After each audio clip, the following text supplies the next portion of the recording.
The contractor asked me to attach these two pieces of wood together. Nailed it. On today's Lending Listicles, we talk about the 4 types of new production homes you can build. All 4 come with tons of benefits. You get to be the first family to live there, and there's room for personalization with every home. But there are some general truths about each that are good to be aware of. Number 1, production homes. For this type, builders buy tracts of land and divide it into individual lots from which buyers can choose.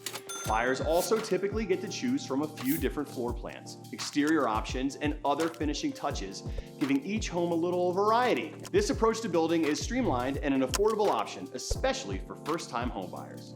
Number 2, fully custom homes. Built one at a time, fully custom homes are made from scratch to your specifications. Building a custom home is a lifelong dream for many buyers, but it's also the most expensive option on this list. For this type, you'll need to hire an architect and a home builder to create a floor plan and design the home according to your direction, vision, and budget, the last of which you're likely to go over. Number 3, semi-custom homes. These homes are a mashup of production and fully custom homes.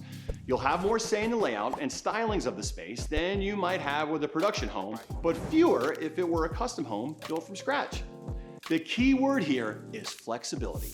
You can build in a planned community development as well as your own plot of land.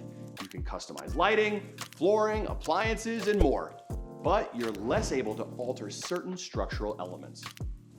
Number 4, spec homes. This is when builders choose floor plans, finishes, and landscaping so that everything is move-in ready when the property catches the eye of a prospective buyer. These homes are often built on single lots in established communities, not on tracts of land. Spec homes are the perfect solution for those who enjoy a hands-off approach, but want a brand new home. So whether you're sticking to a set budget in a planned community or dreaming of building on an empty lot, it's smart to be pre-approved for a mortgage before having discussions with those builders. For more lending listicles and dad jokes, check out the Movement Mortgage blog or contact a Movement Mortgage loan officer near you, Splinter. Ow.